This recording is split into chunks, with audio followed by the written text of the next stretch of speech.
Hi there folks, welcome back to Rich Reviews. I want to thank everyone who's been subscribing to this channel, 74 subscribers and plus. I hope to get me that 80 and even 90 subscribers, folks. That'd be wonderful.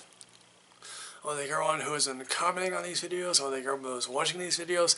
Help me get the least viewed films, get more views. That'd be awesome, folks. Our next film here is Loving, and now this actually premiered at the Virginia Film Festival. I couldn't get tickets to see the film because by the time I wanted to get tickets to any film, this one was sold out. Here's the deal, folks. If you're at a film festival in your state and they don't tell you what the film is that is being shown, but you know a film about your state is playing somewhere and the governor of your state is presenting the film, does that count as a surprise? I'm just curious. Jeff Nichols, who, he's been on a roll lately, although I think Midnight Special, I think he fell on his sword because that completely fell apart in the third act here. He's been trying to get this film made for 4 years, so there you go. He takes a no frills approach to this, and again, the Lovings are the most unassuming couple you'll ever probably meet in this film. So Richard Loving, played by Joel Edgerton, and Mildred Jeter, played by Ruth Nagga, who's a revelation in this film. And they're the couple in the 50s, they've been together for some time. This is the county that, it's racially harmonious, I guess. That's what you get. And I guess they're, from what I read somewhere, that, they're or mixed race couples that, got together, but, they find themselves that they're pregnant. They decide to get married, basically. They go to D.C. because in Virginia you can't do that because, of anti-miscegenation laws, And so, of course they go to D.C., they come back down to Virginia, and they would think, okay, we'll just get married, no one will ever bother us. And of course, though, someone does rat them out, obviously. Who is it? They don't really know.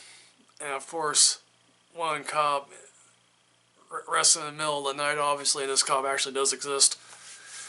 And he oozes, that southern, drawl, I guess, and the southern ooziness, or, southern bigotry. I don't really take your pick, I guess. So these two spend the night in jail.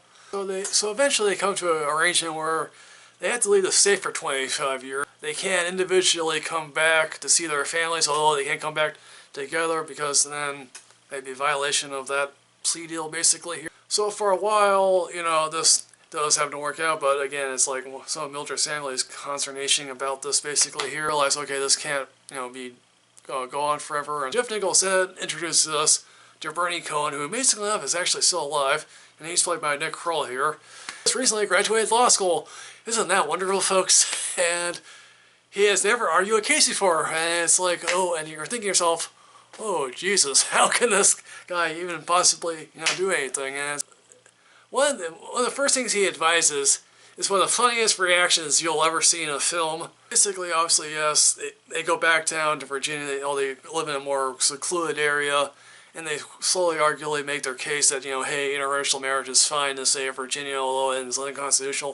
Even the state will probably say, hey, look, the kids, of interracial couples, oh dear, there you go. What's really great about some of this is it just shows you a portrait of two people who really are the most unassuming people that you'll ever meet. Jeff Nichols' muse, Michael Shannon, shows up here as a life photographer and shoots them as a regular everyday couple, basically, here. Again, Richard isn't necessarily the warmest of individuals, but definitely loves his wife. He may not necessarily always show it, but he does.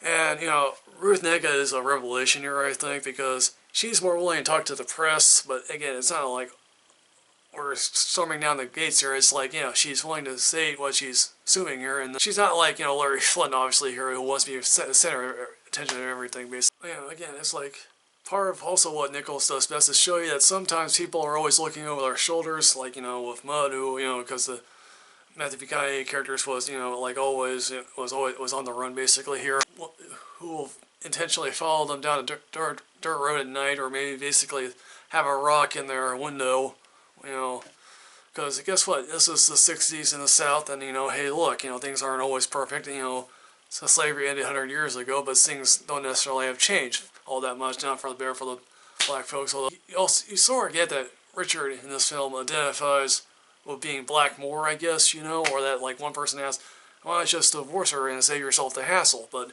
again, he loves his wife. I think this is the third film about the Lovings. There was like one documentary a few years back about them. There's also a early 90s version with Timothy Hutton as Richard Loving, which I think is best to skip. So folks, Loving is a very fascinating story about two people that, you know, are unassuming. This is a fascinating tale that I think everyone should go see, you know, seek this film out wherever it's showing. You know, again, this is a perfect tale about the 60s in the other areas of the region that really no one really knows. So what I'm going to do here is I'm giving this a super awesome rating. Again, just seek this film out wherever you are, folks. So, folks, what's your favorite Jeff Nichols film, or what's your favorite Joel Edgerton performance, you know, or, you know, what's your favorite 60s film? I don't know. As always, folks, like, comment, subscribe, enrich yourself with knowledge. Maybe you'll go places, folks. I don't really know. I will see you next time.